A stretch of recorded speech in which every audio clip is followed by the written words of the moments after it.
¿Qué tal, señoras, señores? Bienvenidos a Phil Capital Talks en Intereconomía Televisión. La verdad es que 2018 ha comenzado para la industria financiera con novedades, y es que ha entrado en vigor el pasado 3 de enero MiFID II, la nueva regulación financiera que viene de Europa. En teoría, el objetivo es conseguir más protección para los ahorradores y también dotar a todo el sector de más transparencia. Hoy, en este programa especial, vamos a intentar explicarles qué es MiFID II, cómo va a cambiar la industria financiera, cómo va a cambiar el mundo del asesoramiento financiero y cómo va a cambiar a todos los participantes, a los distribuidores de fondos de inversión, a los gestores de fondos de inversión, a los clientes también y a los asesores financieros. Pero, sin más, vamos a dar protagonismo a quienes se sientan en esta mesa de análisis. David Ardura, GESConsul, ¿qué tal? Buenas tardes. Hola, Susana, buenas tardes. ¿Cómo va todo? Todo bien. Todo bien. MiFID II nos ha dado mucho trabajo, ¿verdad? Y nos va a dar mucho trabajo. Es un cambio regulatorio muy importante y bueno, y va a marcar este año 2018. Bueno, enseguida lo vamos a contar. Iván Díaz Sainz, de Groupama Asset Management, ¿qué tal? Buenas tardes, muy bien, muchas gracias. Sí. Nos ha dado mucho porque habéis estado durante meses preparándoos para esa nueva regulación financiera. Efectivamente, las gestoras ya estamos preparadas. Ahora toca que los inversores se preparen y tengan conocimiento de lo que es MiFID II. Ignacio Rodríguez Zañino, M&G, ¿qué tal? Hola, muy buenas tardes. Las gestoras preparadas, pero ¿el resto de los participantes en el sector financiero también están preparados o todavía tienen margen para seguir aplicando esa nueva directiva? Bueno, la directiva es bastante compleja y hay un periodo de adaptación incluso que prevé la propia normativa española, con lo cual todavía se están adaptando. Pero ya estamos viendo cambios a mejor y como hemos dicho antes, nosotros estamos preparados, las gestoras hemos trabajado mucho el año pasado para adecuar nuestros productos a MiFID II y ahora vamos a ver cómo se desarrolla todo. Luego vamos a hablar también del cliente, si el cliente estaba demandando más transparencia, más protección y mejor asesoramiento. Antonio Banda, consejero delegado y fundador de Phil Capital. Antonio, ¿qué tal? Buenas tardes. Hola, buenas tardes, Susana. Bueno, ¿qué es MiFID II? Bueno, fundamentalmente es un cambio regulatorio por medio del cual lo que consigue realmente la regulación es abrirse primero a un entendimiento mayor por parte de los clientes de cuánto les cuesta su actividad con respecto al servicio financiero y, por otro lado, intenta poner en orden a el sistema financiero en sí, ¿no? O sea, que está un poco, pese a que hablamos de que el sector financiero está muy sobreregulado, la realidad es que hay partes de ese sistema financiero que faltaba ajustarlos en relación a los clientes, ¿no? Y esto, pues, es lo que viene a ser MiFID II, ¿no? Teníamos un MiFID I, en primer lugar, que ajustaba bastante las necesidades de relación cliente-servicio, y ahora MiFID II sobre todo profundiza en algo que ha pasado también en el resto del mundo, que es que el cliente tiene que conocer cuánto le cuesta su asesoramiento, cómo se le da y además cómo de transparentes son aquellos que les proporcionan los servicios. ¿Por qué una regulación financiera, este MiFID II, era necesario? ¿Porque se ha colocado a los clientes productos que no necesitaban? ¿Viene por el tema de las preferentes? ¿Viene por el tema de que se ha vendido mucho garantizado a quien no debía, producto de alto riesgo? ¿Por qué un MiFID II? Bueno, viene porque tenemos que adaptarnos un poco a lo que se está haciendo fuera también. Tendemos a una unificación de casi todo, ¿no? Y en el concreto en nuestro país no nos viene mal porque corregimos o vamos a dar más transparencia para corregir errores del pasado. Es decir, es cierto que en este país se han hecho cosas que no deberían haberse hecho y la normativa nos va a permitir eso, corregirlo. Bueno, yo creo que MiFID empieza en 2007, que es con la gran recesión o con la crisis de las subprime. Al final lo que vemos es que había muchos productos que eran muy complejos, que tenían futuros derivados, había swaps dentro, que se estaban vendiendo a productos minoristas y que no los conocían bien ni los asesores que lo estaban distribuyendo ni los compradores.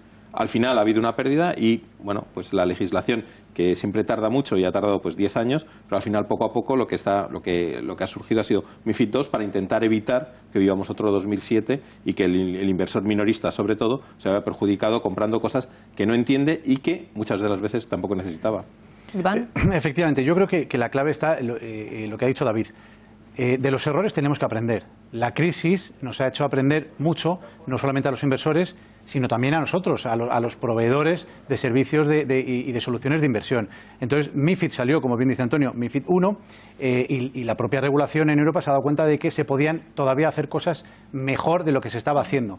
Y MiFID II lo que dice es básicamente que, bueno, pues damos un pasito más, elevamos más todavía los niveles de protección al inversor en productos financieros, sobre todo al inversor minorista, que quizá es el que menos conocimientos financieros tiene y por lo tanto a ese es el que quiere proteger mucho. Y luego además en los propios mercados de valores en Europa lo que busca es que haya una mayor seguridad, mayor eficacia, un buen funcionamiento y que sean sostenibles a largo plazo. Entonces yo creo que eso es lo que busca MiFID, básicamente, resumiendo, porque como bien decía Ignacio, es bastante compleja y aborda muchos temas la directiva, pero es sobre todo protección al inversor en productos financieros y sobre todo al inversor minorista, y que los mercados de valores en Europa sean más estables, funcionen bien y sean más seguros. Hay un elemento clave también en MiFID II, que es que no ha sido una norma que entrase pues de un día para otro, ¿no? O sea, esto solamente con el principio de entrada en vigor tenía que haber entrado ya el año pasado. O sea, las mismas autoridades empezaron a analizar qué es lo que podía pasar y que exigiendo a las entidades financieras una incorporación rápida, pues podía tener grandes problemas, sobre todo en la pérdida de empleo, cosas que siempre al sistema financiero pues le preocupa bastante, ¿no? Entonces les dijeron, pues bueno, vamos a dar un año para adaptarlo y que entrará en vigor en diciembre de 2017, en vez de diciembre de 2016, diciembre de 2017, ¿no? O sea que realmente ahora sí que tenemos muchas quejas del sistema financiero diciendo que entra demasiado rápido. De hecho, en España se ha traspuesto para el día 3 las cosas más urgentes, ¿no?, que estaban relacionadas con sociedad de valores. Todo lo que afecta al cliente final está pendiente de que aún sea aprobado por el Parlamento para que entre en su traspasabilidad a tener efecto.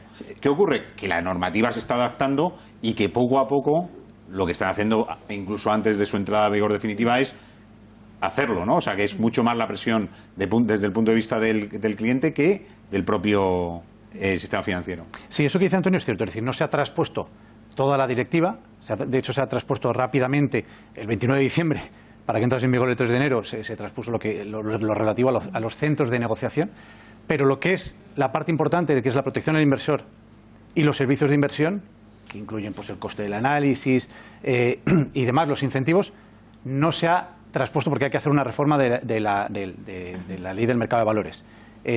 Pero CNMV ya ha advertido que para ellos lo van a aplicar todo. Es como si ya estuviese traspuesta. Por lo tanto, a efectos prácticos ya está la totalidad de la directiva traspuesta, porque aunque quede esa pequeña parte, CNMV nos va a exigir que ya estemos en un todo. Bueno, porque es que en realidad la normativa europea lo que dice es que era la fecha o sea, el último momento en el que tienes que transponerlo es el 31 de diciembre. Si no la has traspuesto, entra en vigor sin haberla traspuesto. Exacto. O sea, que ahora lo que tienen que hacer es pequeños ajustes que tampoco se alejarán mucho. Vamos. Y después hay que tener en cuenta una cosa, que no es una norma europea que rija la norma europea, sino que después está sujeta a la interpretación de cada una de las regulaciones locales, o sea, de las regulaciones nacionales. Es decir, que la transposición de la norma europea en España está sujeta a la interpretación que hace la CNMV de los preceptos que tiene MiFID. ¿Y eso qué significa? Que no tenemos una MiFID igual en todos los países. Exacto. Hay pequeñas diferencias, vamos a decir que hay matices que el regulador alemán no considera lo mismo que el italiano o que el español. Y hay que decir que la CNMV está siendo bastante, no voy a decir dura, pero sí que está aplicando de forma menos laxa que otros reguladores la normativa MiFID. Bueno, es que de hecho el Inverco en España había intentado pues colar una serie de supuestos que al final no la han admitido en la propia imposición de la ley, porque todavía no está. Sí, pero en Alemania sí que está. Bueno, o sea, porque en cada país se han adaptado efectivamente a las necesidades del negocio local. Y entonces aquí de momento no la han admitido. ¿Y cuando dices colar supuestos para beneficiar a alguien? Bueno, sí, en realidad Inverco es el representante de las entidades financieras, ¿no? Dentro de los fondos. De las gestoras. Sí, o sea, de las entidades financieras gestoras de fondos. Y entonces realmente el concepto al final es el cobro de retrocesiones, ¿no?, que era el que más afecta con esta normativa y más si haciéndole un ligero ajuste pues podía sacar más beneficio. Bueno, las entidades financieras. Luego contáis lo de las retrocesiones, pero antes, al principio habéis contado que busca una mayor transparencia, una mayor eficacia, una mayor protección al inversor, sobre todo al inversor minorista. Sí. ¿Realmente el inversor minorista estaba pidiendo esa mayor regulación y se sentía desamparado y que le colocaban lo que tocaba? Yo creo que hemos visto una evolución. Muchas veces no, porque hay que reconocer que la educación financiera o la sofisticación financiera en España pues ha crecido muchísimo en los últimos 10 años, pero todavía queda mucho por hacer. Pero yo creo que es una regulación que es necesaria porque protege al inversor. Y para mí lo importante es que el inversor está en el centro de toda la regulación. Es decir, que ahora mismo tiene una protección de la que se carecía antes. Antes te podían poner te podían vender un garantizado diciéndote una cosa y dentro no sabías ni lo que había, ni si estabas invirtiendo el 100% desde el minuto uno, si había unas comisiones ocultas. Bueno, pero muchas veces el inversor tampoco lo quiere saber porque confía directamente en el comercial del banco y... Bueno, pero yo creo que es necesario, al final, como todo, ¿no? Que en una sociedad que estamos de la información y de la transparencia, que cada vez sepas más lo que estás comprando. Yo tampoco sé cómo funciona el motor de mi coche, pero arranca y tira. Sí. Es lo que me importa. Sí, pero si te dicen que consume 5 y después consume 25, ya. son cosas Esos diferentes. me han engañado, Eso sí. me han engañado. Bueno, pero le ha pasado a Volkswagen, que es en ese mismo caso. O sea, que está todo regulado, ¿eh? O sea, que al final, Sí. incluso cosas que piensas que no, pero al final al final el sistema financiero es de máxima regulación, porque el que está desprotegido 100% es el inversor final, que no tiene el conocimiento, y si tú le vendes una cosa diciéndole que es muy bueno, Que es tranquilo, que es seguro, que no te preocupes. Pero luego no lo es. Es que estamos viendo, o sea, el sector financiero, vamos a ver, los ahorros de los inversores minoristas es algo muy importante. Mucho. Pensemos en los pensionistas. ¿Qué se puede vender a un pensionista? Es que hay que decirle qué riesgos tiene una preferente. Hay que decirle qué riesgo tiene una inversión en bolsa si tienes 85 años. Eso hay que decírselo. Yo creo que MiFID lo que hace es ayudar a que eso sí que se transmita y sí que se vaya a poner delante del inversor. Que antes había gente que lo hacía y había mucha gente que no lo hacía. Mira, nosotros ponemos un ejemplo muy claro que es el del médico. Es decir, tú coges un medicamento, el que sea, tienes un prospecto y el prospecto te indica absolutamente todos los riesgos, por dónde te puedes morir, por dónde te puedes sentar mal, para qué vale. Entonces, tú necesitas que esa regulación que tú aplicas, por ejemplo, a esas medicinas, la tengas también en la salud, que es una cosa tan importante o más importante que el dinero, pero el dinero también es muy importante y necesitas esa regulación también para tu folleto de fondo de inversión, que te diga cuáles son los riesgos, cuál es el plazo, para qué inversor es y para qué inversor no es. Y pasa un poco igual con los asesores financieros. Todos los médicos estudian un montón de años, tienen que pasar el MIR, tienen que hacer un montón de cosas y tienen que estar colegiados y tienen que tener la cualificación necesaria para poder dictar y para poder dar un dictamen. Con el asesor financiero pasa igual. La información que va a llegar al cliente final, a ese inversor minorista que ha ganado mucho en educación financiera pero que todavía necesita mejorar, ¿es la adecuada? ¿Es suficiente? ¿No es demasiada información que a veces satura y dices, va, sí, firmo, me lo creo, lo que tú me digas? ¿Realmente a más información mejor asesoramiento? ¿Planteado de otra manera? Vamos a ver. La información siempre es importante y sobre todo cuando estamos hablando de sus inversiones. Pero no ahorros. siempre más información es mejor asesoramiento. Bueno, efectivamente. Ahora bien, de hecho, ya no con MiFID II, con MiFID al cliente, cuando un cliente entraba en una entidad para gestionarle su patrimonio o para asesorarle sobre su patrimonio, tenía que firmar muchísimos papeles porque uno de los objetivos era pues eso, que supiese que es lo que iba a hacer. Se le tenía que hacer un test de conveniencia para ver si esos productos o no en los que se le iban a invertir iban adecuados a su perfil, un test de adecuación, es decir, se le tenía que hacer mucha serie de cosas. Pero ahora MiFID II va un paso más allá. Todo eso está muy bien, es mucha información, buscamos proteger, pero MiFID II lo que dice es, bueno, y ahora lo que más te importa, lo que estás pagando. Ahora lo que estás pagando te lo voy a desglosar o van a tener la obligación de desglosártelo. Y pensemos que cuando el banco nos cobra 30 euros por una comisión de mantenimiento o de administración, estamos cogiendo el teléfono para que nos la devuelvan, pues imaginémonos cuando el cliente vea desglosado todos los gastos y eso se le ven a 1.000, 2.000, 3.000 euros, entonces ya es otro cantar. Para simplificarlo y para aclararnos y ir dejando titulares, MiFID II lo que va a traer es un mejor asesoramiento, un asesoramiento adecuado al cliente, pero al mismo tiempo va a traer una mayor transparencia en costes. El cliente va a tener que saber claramente cuánto le cuesta ese fondo de inversión o esa cartera de fondos de inversión. Sí, por supuesto. Incluso si el cliente decide que no quiere pagar un asesoramiento financiero o no quiere pagar una gestión discrecional de su cartera y simplemente quiere invertir en ese fondo y que la gestora o el banco se lleve retrocesiones, también le van a tener que decir al cliente cuántas retrocesiones se están llevando por invertirle a él en ese fondo. Es decir, que va a estar todo muy desglosado para que el cliente al final tenga toda la información sobre sus inversiones y decida qué es lo que quiere hacer. Eso también puede dar lugar a una batalla entre entidades, porque cuando el cliente vea todos los costes, a lo mejor tome la decisión de irse a otra entidad.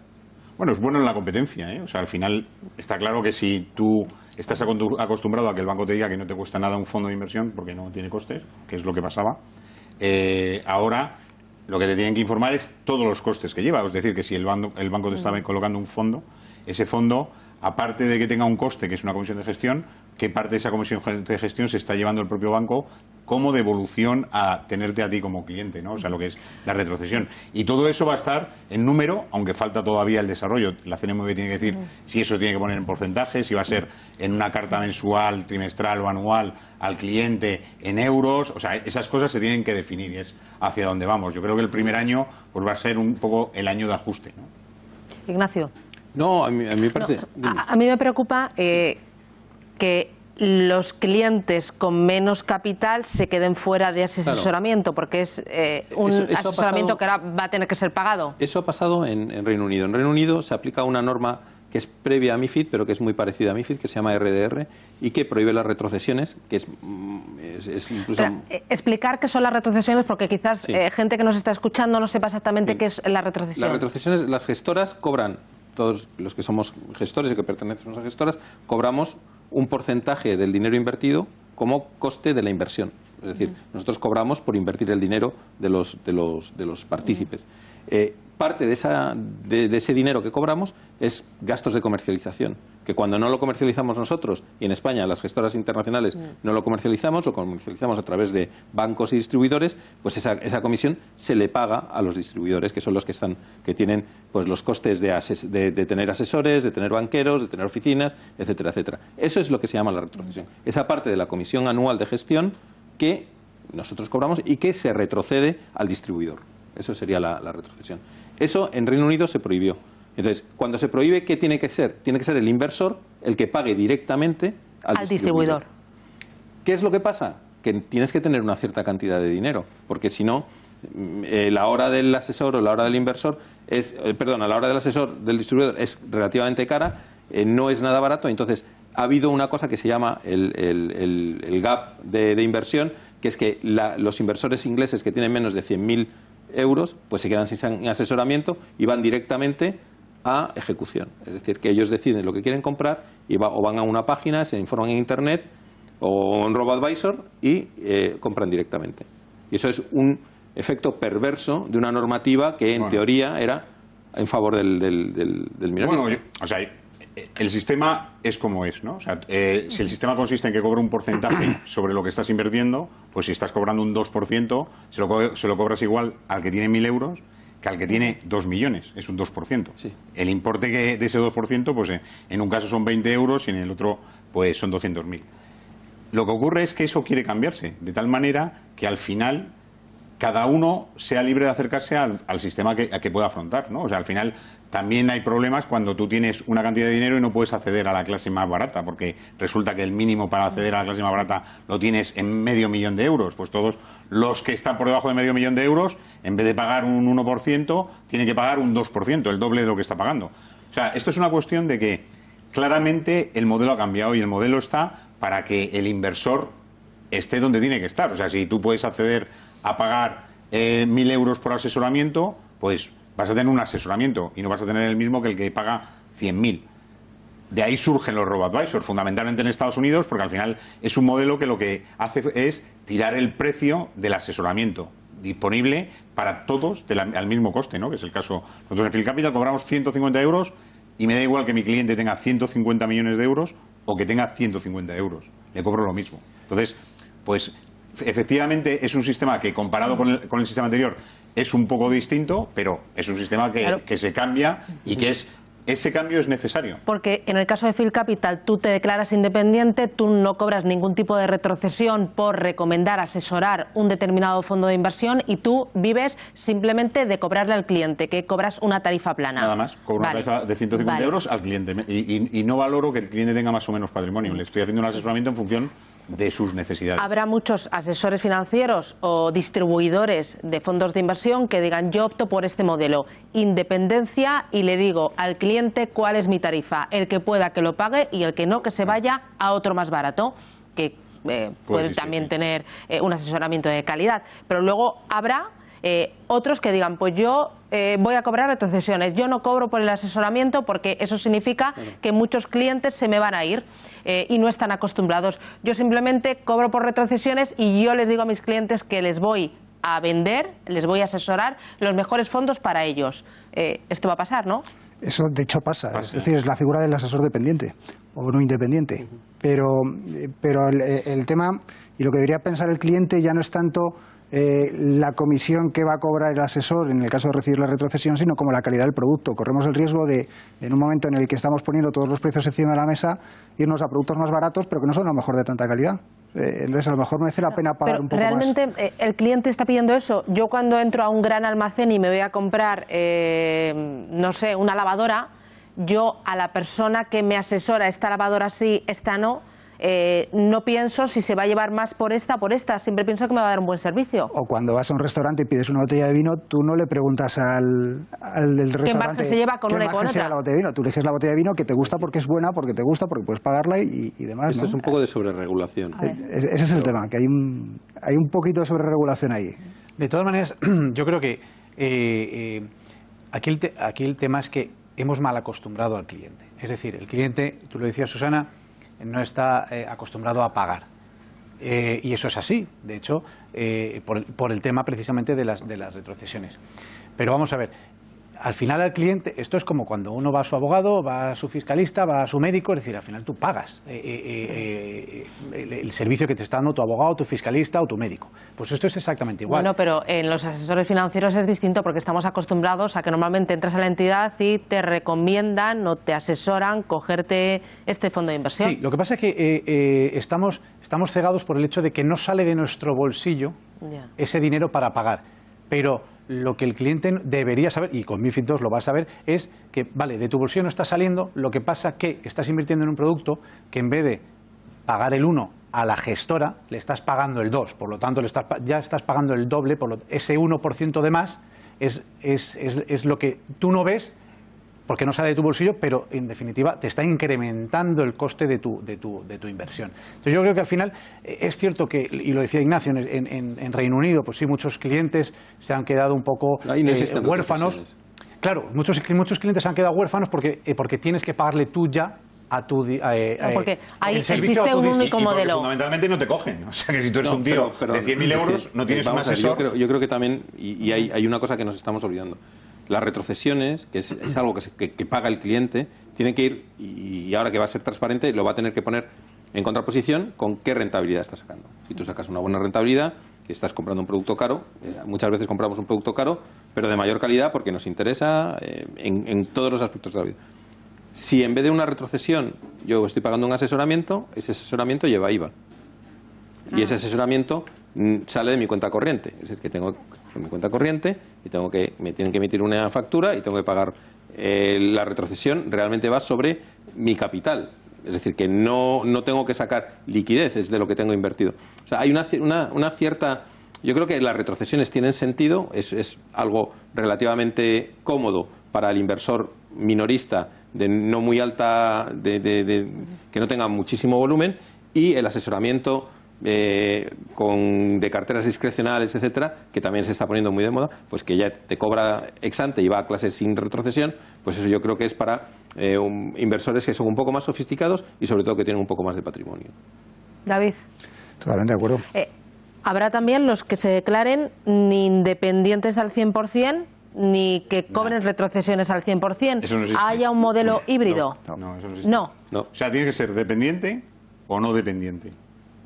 O independiente y no independiente. O sea que aquí se utilizan muchas cosas y luego he visto algún anuncio que ha dicho yo soy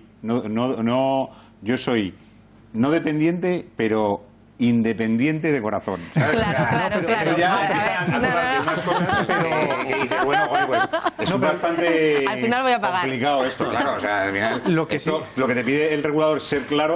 Y si llegan los propios las propias entidades financieras y te complican otra vez, pues tiene poco sentido. Pero dentro de las propias, eso de independiente de corazón y demás, pero lo que sí que es cierto es que muchas entidades financieras una parte de su negocio la están declarando no dependiente, es decir, es un negocio más minorista, el negocio más de banca retail, aquel cliente que no está acostumbrado a pagar, y esa parte sí que se van a declarar no independientes, y el negocio más banca privada, llamémoslo así, es decir, con clientes más sofisticados, que además no solamente buscas la rentabilidad financiera, sino la rentabilidad financiera con clientes de más patrimonio. Exacto, de altos patrimonios que están acostumbrados a pagar por ese servicio.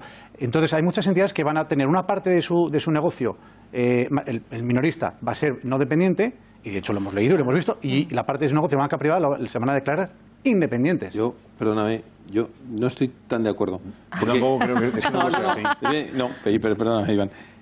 Estoy de acuerdo en la base, pero no sabemos qué significa independiente en la regulación española. Independientes que no van a cobrar retrocesiones, que le van a cobrar al cliente por el asesoramiento. Tú puedes ser dependiente y cobrar a tu cliente una comisión ex ante y no tener retrocesiones, pero no te declaras independiente, porque no sabemos todavía cuáles son las exigencias para declararte independiente.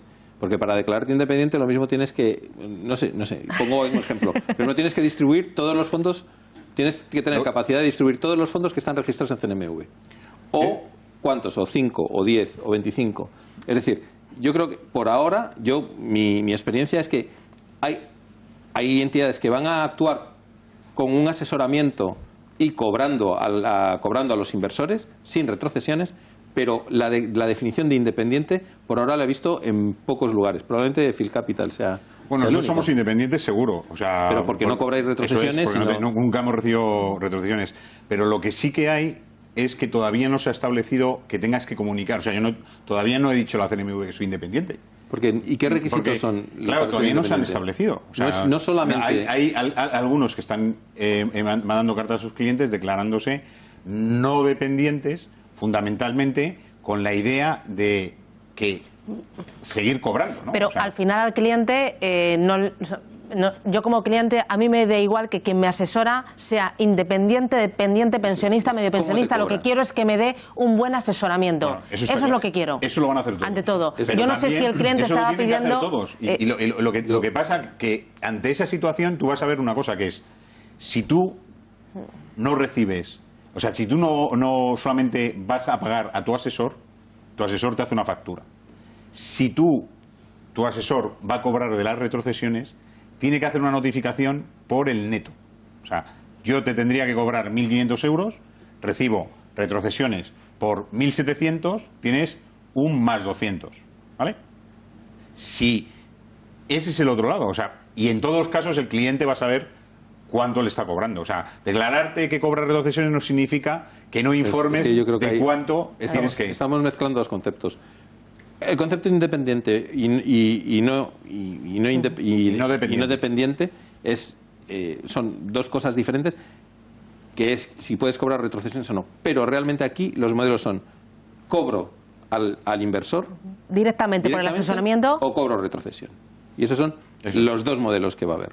Es decir, y puede haber alguien que se declare independiente, y si se declara independiente solo cobra al inversor, y si se declara no dependiente puede cobrar o puede tener retrocesiones. Y sí, con estos, es que me tengo que ir a publicidad. Con estos dos modelos, ¿quiénes ganan y quiénes pierden? Con estos dos modelos, ¿cómo va a ser el mapa financiero, de asesoramiento financiero dentro de 2-3 años? ¿Cómo va a cambiar? ¿Van a surgir más robo-advisor? ¿Qué van a hacer? ¿Los bancos van a crear nuevos robo-advisor?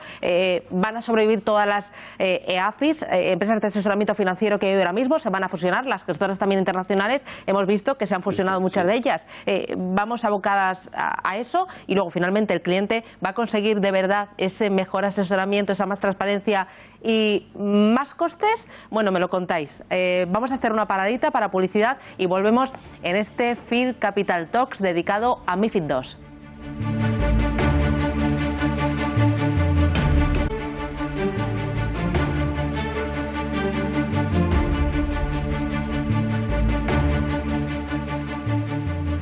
Estamos en este programa especial hablando de MiFID II, esa nueva regulación financiera que ha entrado en vigor el pasado 3 de enero.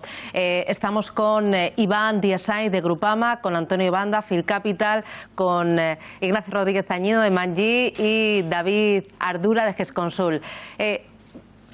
Estábamos hablando de las retrocesiones, de cómo se van a declarar los comercializadores y los asesores de fondos de inversión, independientes, no independientes. Te he cortado antes, Iván, no sé si querías añadir porque quiero sacar dos temas más. Sí, no, básicamente decir, una entidad que se declare no independiente y que cobre retrocesiones, entendemos que no podría cobrar por el asesoramiento, por la gestión, porque entonces le está cobrando por dos lados al cliente. Yo creo que ese modelo no va a existir.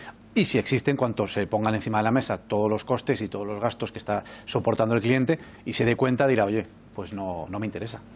Lo que sí que ya está pasando es que muchas entidades financieras están lanzando, y es uno de los efectos que estamos viendo, sus propios supermercados de fondos de inversión, ¿no? Para dar servicio a ese cliente al que no le va a cobrar por el asesoramiento. Y ahí sí que va a cobrar por retrocesiones. Sí, bueno, yo creo que la normativa lo que dice, la CNMV lo que dice es que tiene que haber una oferta suficiente de fondos diversificados para que se puedan cobrar retrocesiones. Muchas veces hasta ahora lo que habíamos visto es que en las redes de los grandes bancos solo se distribuían fondos de las propias gestoras de los bancos. Y ahora lo que estamos viendo también es que se está empezando a poner sistemas para aumentar esa oferta. Y uno de los sistemas son supermercados, ¿no? Hemos visto algunas entidades grandes lanzando supermercados con fondos de terceros para ofertar y poder seguir con ese asesoramiento no independiente y seguir cobrando retrocesiones. Antonio. Sí, o sea, el modelo tiene que evolucionar, ¿no? Y al final lo que pretende MiFID II es dar mayor producto al mayor número de clientes, pero también que esos clientes no vayan solos, ¿no? Que vayan de un asesor, que es lo que puede también para el propio regulador buscar responsabilidades, ¿no? O sea, al final lo que se pretende con la regulación es que haya alguien entre medias que sea responsable si se hacen las cosas mal. Entonces, eso es lo que busca el regulador. Si tú vas por tu cuenta y riesgo y resulta que compras un producto y nadie te ha dicho nada, pues puede ser que te equivoques, la culpa es tuya. Pero si obligas a que alguien intermedie, y ese que intermedie tiene que estar preparado, pues la responsabilidad si las cosas van mal son del propio intermediario, y para eso pues están forzando a las propias entidades a que formen a sus empleados para que tengan mayor conocimiento en la parte de asesoramiento y que también pongan elementos como una plataforma de distribución, ¿no? Un supermercado de fondos. Ese supermercado de fondos te va a permitir acceder a los fondos que metas en el universo. Cuanto más grande sea, más posibilidades tienes de elección, pero también lo puedes hacer reducido. O sea, hasta qué punto puedes reducirlo que eso sea mínimo. Eso es lo que estamos viendo y veremos que va a haber, de hecho en Inglaterra, desde la entrada de la regulación han surgido pues cerca de 45 supermercados. O sea, aquí realmente hemos tenido un intento y no se ha puesto en marcha por la complicidad porque se ha complicado mucho la forma de hacerlo, pero yo creo que van a entrar algunos extranjeros en el corto plazo y algunos nacionales se van a convertir en distribuidor para finales. O sea que yo creo que la parte de supermercados va a ser un boom también en los próximos meses. Sí, lo que pasa es que tienes todavía que desarrollarlo mucho. Es decir, por los porcentajes de fondos de terceros, al final lo que te dice la regulación es que tú tienes que ofrecer no solo tus propios productos, desde un punto de vista de una entidad bancaria, sino también productos de terceros. El problema es el porcentaje de productos de terceros que pones a disposición del cliente. Claro, porque la regulación ahí todavía no es clara. Bueno, te dice que tienes que poner como mínimo el 25% de los fondos de una misma categoría. Es decir, si una categoría renta fija, corto plazo, gobiernos, tiene 100 fondos, le tienes que ofrecer al cliente los tuyos, pero 25 de esos 100 también como tienen que ser de otras entidades. Tienen que ser de otras entidades. Como mínimo el 25%, que se supone que con eso estás aumentando la calidad del servicio. Lo ideal sería que ese porcentaje fuera amplio, que tú pudieras ofrecerle a tu cliente absolutamente todo y que sea el cliente, y si es asesorado mejor, el que pueda entrar y elegir una diversidad de productos, que muchas veces en este país lo que no hemos tenido es eso, es una amplia oferta y que tú puedas elegir el mejor de cada categoría. Pero ese será el inversor el que al final fuerce el que eso cambie, ¿sabes? Por el lado de exigir más, ¿no? Y cuanto más exijas, pues más posibilidades tienes de selección. Y también por el lado de las gestoras creo que va a haber una reducción, porque fundamentalmente lo que se va a acabar es gestoras que tengan productos que no tengan valor añadido, ¿no? Y entonces eso va a obligar a que efectivamente, si tú eres una gestora de un banco, que tu gran problema es que tú no puedes vender tus productos a otro banco español, o sea que ahora mismo las gestoras de los bancos venden su producto en su red y no lo venden en el resto.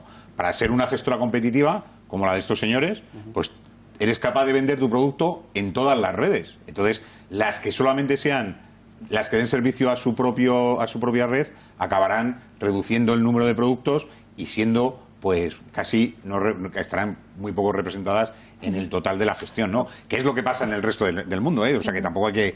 Tú vas a Francia y no hay gestoras de banco. O sea, hay gestoras independientes que venden su producto y generalmente una gestora del banco se presenta como independiente.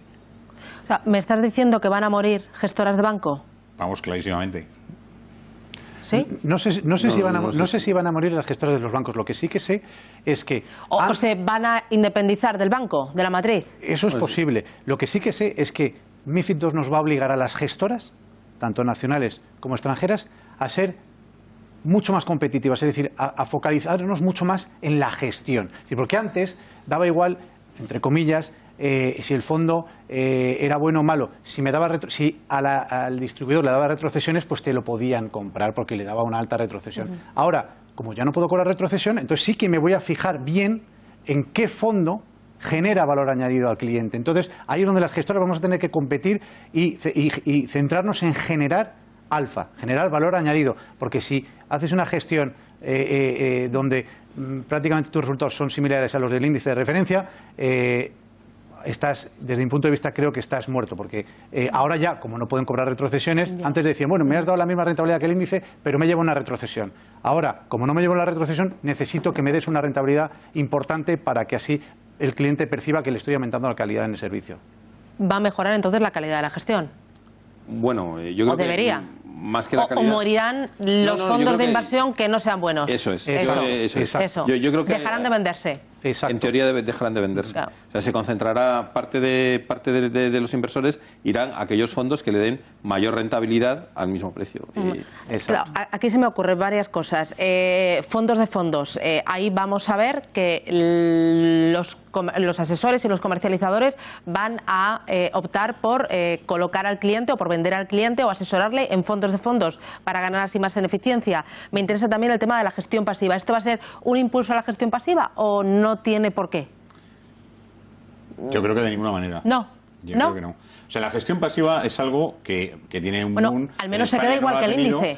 En España no ha tenido boom y de hecho hay muy poco en gestión pasiva, fundamentalmente porque no pagan retrocesiones. O sea que ahora cuando empiecen a tener un problema, lo que se va a fijar un inversor es dónde te añaden alfa. Entonces, lo que nunca hace una gestión pasiva es añadir alfa. No da nunca sobre el índice de referencia. Siempre le restas el coste, ¿no? O sea, el coste que tiene la gestión es tu menor rentabilidad frente al índice. Entonces, cuando se empieza a pensar qué gestores añaden, un gestor pasivo nunca añade. Entonces, yo creo que eso no va a entrar en el núcleo de los inversores. Bueno, yo creo que la gestión pasiva está aquí, ¿no? Es una competencia que tenemos los que nosotros somos gestores activos, no tenemos gestión pasiva y nuestra voluntad es seguir siendo gestión activa. Yo creo que son complementarios. Yo creo que hay parte para hacer movimientos tácticos cortoplacistas. La gestión pasiva puede valer. Intentar capturar alfa de un gestor activo a muy corto plazo yo creo que no sirve, con lo cual inversión en fondos como los nuestros, como los de Manji, serían inversiones a medio y largo plazo, serían en torno de 3 a 5 años. Yo creo que lo que sí va a hacer MiFID es que los buenos gestores van a destacar, claro, y eso va a ser importante. Y segundo, todo esto que estamos viendo, que supongo que para los que nos están mirando, los que nos están viendo por televisión, es también bastante complicado, toda esta regulación lo que conlleva es a que aumentan los costes de los distribuidores y de las gestoras. Con lo cual tenemos que ser más competitivos, como decía antes también Iván, en cuestión de poder hacer productos más baratos y que ofrezcan también buena rentabilidad. Y ese es el reto que tenemos las gestoras internacionales. Claro, y si van a aumentar los costes, habrá también fusión entre gestoras, uniones para intentar torear esta regulación que viene bastante cargadita con este aumento de costes. Hombre, ¿Vamos a ver fusiones entre gestoras o no? Has dicho una palabra que... O entre también pequeñas EAFIs, asesores financieros que vean que así no tiran. Yo creo que la idea va por lo que has dicho, por torear. Es decir, tú cuando tienes un cambio regulatorio tan grande como este, tú puedes elegir dos opciones. Una, me limito a cumplir la regulación y me pongo el paraguas y a ver qué tal me va, o interpreto la regulación como una oportunidad. Entonces, no creo que la solución sea coger dos modelos de me pongo el paraguas y unirlos para que mi paraguas sea más grande, porque al final eso tiene una vida muy corta, y sí que creo que lo que te puede aportar son aquellas entidades, principalmente con carácter independiente, que intentan decir, oye, pues vamos a aprovechar este entorno competitivo, que, como decía Ignacio, nos van a mirar más a los que gestores activos o los que intentamos ser activos, e intentar sacarlo mejor y ofrecer al cliente un producto mejor del que teníamos antes. O sea, esa es la clave de afrontar MiFID. En España tenemos en la CNMV reguladas 480 gestoras. ¿Eso no es una barbaridad? O sea, a mí no, pero son gestoras nacionales e internacionales que comercializan sus productos. Puede ser una barbaridad si pensamos que se va a reducir el negocio, que esto va a menos. Cuando este negocio está en máximos históricos, o sea, el volumen gestionado en fondos de inversión está en máximos históricos.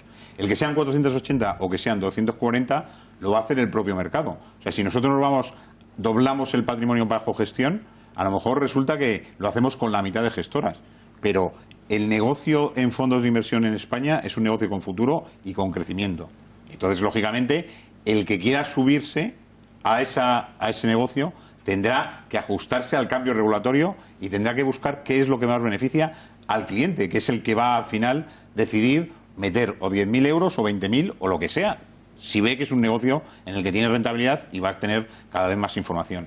Si nos limitamos a intentar pues escaquearnos de la regulación y buscar los huecos y las diferencias y nos seguimos teniendo el negocio que tenemos ahora, pues nos volveríamos a un negocio de la mitad de volumen que lo hemos tenido en los últimos años, cuando la crisis financiera, o sea, en la época de crisis financiera, el cliente, el inversor y el partícipe en fondos huye de los fondos de inversión. O sea, porque el dinero se refugia en el depósito, que es un sitio donde te dan cero patatero. Y el inversor en fondos está ahí.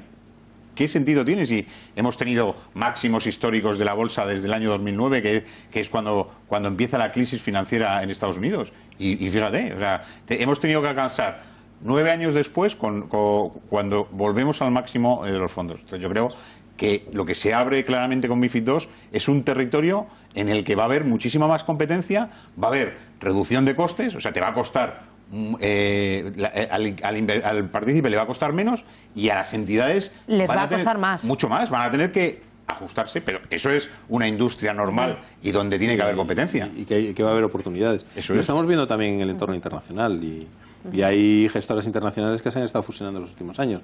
Columbia Threadneedle, estamos ya Janus y Henderson, está también Amundi Pioneer, Aberdeen Standard Life. Es decir, que es algo que sin duda alguna hay sinergias y que el volumen va a ser importante.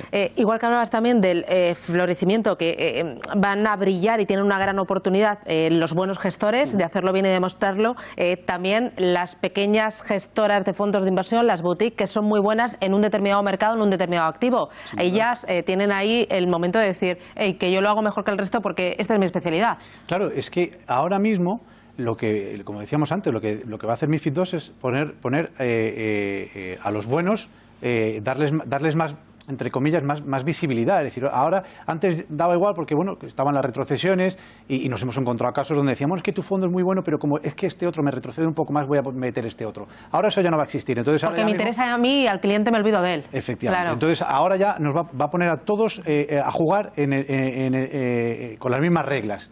Y ahí, efectivamente, las boutiques independientes especializadas en un nicho de clase de activo, pues van a tener más visibilidad porque ahora ya le van a mirar exactamente igual que al otro, porque lo que van a buscar de ambas es una buena rentabilidad. Y ya no van a buscar, antes buscaban esa rentabilidad, pero también acompañado de una retrocesión. Entonces, bueno, yo creo que ahí sí que, por eso decíamos que desaparecerán aquellos fondos, no aquellas gestoras, pero desaparecerán aquellos fondos que no aporten alfa, que no aporten valor añadido. Claro, muchos fondos que van de gestión activa, pero luego realmente son gestión pasiva, que hacen poco. Pues eso, y si hay gestoras que solamente hacen eso, pues probablemente tengan muchas dificultades, porque para eso ya tengo la gestión pasiva o ya tengo los Lo que no puede ser es no diferenciarte del índice y estar cobrando como si fuera gestión activa. Exacto. Yo creo que eso no tiene sentido y eso tenderá a desaparecer. Pero los buenos gestores activos, sin duda, tienen una buena oportunidad con MiFID II. Yo creo que MiFID II trae oportunidades tanto para los distribuidores que lo hagan bien, para los distribuidores y digo los bancos que asesoren bien y que tengan que se sepan diferenciar en ese asesoramiento al cliente final, como para nosotros o para las gestoras que sepamos hacer productos que no sean o sea, que sean más soluciones de inversión que un mero producto de compra para un momento determinado. Y al final todo esto va acompañado con esta pequeña revolución tecnológica que está permitiendo el acceso a muchos fondos de inversión a través de plataformas que es todo muy sencillo y muy clarito, ¿no? Que puedes elegir el mejor, ver las rentabilidades, calcular, comparar con el otro supermercado de fondos de inversión que hace y, o sea, la tecnología le va a permitir a ese inversor retail con poco patrimonio poder acceder a los mejores fondos de inversión. Bueno, la tecnología se abre a todos. O sea, al final pero viene acompañado de las dos cosas, regulación con tecnología. Bueno, claro, pero la regulación que obliga y tecnología que apoya. La que tenemos ahora no la teníamos hace 5 años. Claro. Y los costes van a venir unidos porque la tecnología lo que también hace es abaratar costes. O sea, que al final, si tú vas a poder acceder desde tu casa a través de un supermercado de fondos a los 40.000 fondos traspasables que existen en España, pues lo vas a poder hacer. O sea, y al final, ese universo de 40.000 fondos, pues si tú eres alguien que estás en tu casa y tienes que decidir tú, pues va a ser complicado que puedas analizar todos. Pero si te acompañas de un asesor que primero lo que va a hacer es perfilarte y decirte qué necesitas y luego darte una serie de productos que son los que de fondos que son los que te dan la respuesta a tus necesidades, pues ¿puede suponer esto un duro golpe MiFID II a la banca privada? No tiene por qué. Yo creo que es una oportunidad para la banca privada. De hecho, la banca privada, quien realmente hacía banca privada ya estaba prácticamente cumpliendo MiFID II. Estaba cobrando, porque cuando hablamos de banca privada hablamos de altos patrimonios. Entonces ya le estaban cobrando por ese asesoramiento. Y estaba de calidad. Estaba cobrando, pero estaba dando un asesoramiento de calidad, no a granel. Es que los clientes más sofisticados son los de banca privada. Claro. Son los que exigen que haya un asesoramiento real y un asesoramiento de calidad. Y les presentaba los costes. O sea, al final, cuando tú te sientas con un banquero, pues al final lo primero que hace es contarte cuánto te cuesta su servicio para que tú sepas valorarlo, ¿no? Y porque si no, ahí entra la competencia y te va a entrar otro. O sea, no puedes vender malos productos por un coste alto. Eso no ha pasado en banca privada en España nunca. O sea que... Y además el banquero privado, cuanto mayor sea el abanico que tenga el banquero privado para elegir, más feliz va a ser el banquero privado, porque va a tener más alternativas. Entonces yo creo que es todo lo contrario. Ahora pongamos maquinita del tiempo. Nos vamos al futuro dentro de 3 años. ¿Cómo será la industria financiera implantada, asimilada y puesta en marcha MiFID II para las gestoras, para los comercializadores, para los asesores y también para el cliente? Viaje al futuro. David, ¿tú cómo te lo imaginas? Pues ¿Cómo crees que va a ser? Sinceramente, yo dentro de 3 años me imagino adaptándonos a MiFID III. O sea, no me digas, MiFID creo que volverán nuevas regulaciones, nos volverán nuevas vueltas de tuerca, seguro. ¿Por qué no será suficiente con esto? Bueno, porque todavía esto es un proceso largo. No va a ser algo, nuestra opinión es que no va a ser algo muy inmediato, que los clientes lo vayan a notar en el mes de marzo, porque como hemos dicho es que hay todavía muchas cosas que poner encima de la mesa. Y eso es un trabajo que lleva tiempo, no se cambia de un día para otro. Lo que sí que creo es que tendremos un abanico más grande de productos, que tendremos un mercado más competitivo y que sin duda tenemos un mercado bastante más transparente. Y eso, si se interpreta bien desde el punto de vista del cliente, al cliente le estás dando muchas más alternativas. Iván. Yo estoy totalmente de acuerdo con David. Es decir, yo creo que dentro de 3 años lo que veo es un mercado mucho más transparente. Es decir, las gestoras ya nos tenemos que adaptar en la manera de comunicarnos con nuestros clientes. Vamos a tener que ser todavía mucho más transparentes, incluso en nuestras propias presentaciones de marketing. Vamos a tener que desglosar bien todos los costes, todo lo que tiene el fondo. Es decir, yo creo que la seguridad y la transparencia va a primar. Y luego otra cosa muy importante, que yo creo que lo hemos tocado muy de pasada. Dentro de 3 años, todos aquellos asesores o personas que tengan relación directa con un cliente van a estar formados, porque MiFID II les obliga a estar formados. Y no vale con un curso que tú hagas en tu casa o un curso que tú veas por ahí. No, no, ya la propia CNMV te está diciendo qué cursos y con qué escuelas estás homologado. Por lo tanto, ya el que esté en contacto directo con un cliente, el cliente incluso le va a poder exigir esa formación. Y yo creo que eso es muy importante de cara a la transparencia y de cara a aumentar ese servicio de calidad que le tenemos que dar al cliente. Sí, para mí es muy importante. Yo creo que la educación financiera, que ha ido creciendo en los últimos años en España, un poco a la fuerza, pues después a base de meter la pata y después de las crisis. Y tragarnos sapos. Pero es verdad que la educación financiera, y lo vemos nosotros ahora cuando hablas con asesores o incluso cuando hablas con cliente final, nosotros no hablamos con cliente final, pero en algunos eventos sí que lo vemos, la gente sabe mucho más de lo que sabía hace 10 años. Yo creo que dentro de 3 años pues habrá todavía más. Y eso para los fondos de inversión es muy positivo, porque el fondo de inversión es el instrumento mejor para el ahorro y la inversión a largo plazo. Y es el más eficiente, es el más barato, el que mejor diversifica y el más seguro. Con lo cual, que aumente la cultura financiera en nuestro mercado es positivo y para nosotros más. Antonio, menos de un minuto. Fundamentalmente hay una cosa. En 3 años España va a cambiar en el mundo financiero. O sea, somos un país que teníamos ignorancia financiera y se ha convertido en un país que va a tener formación. Y eso va a hacer que venga muchísima competencia y que los bancos españoles tengan que cambiar. Y yo creo que inversores en fondos va a haber más del doble de los que hay ahora. Bueno, más del doble. Os emplazo dentro un poquito antes, a ver si lo conseguimos. Antonio Banda, Phil Capital, Iván Díez Sainz de Grupama Asset Management, gracias. David Zardura de GESConsul, Ignacio Rodríguez Añino de Manji. Gracias y hasta la próxima. Señores, señoras, gracias. Espero que hayamos aportado un poquito a esa educación financiera. Gracias, hasta otra.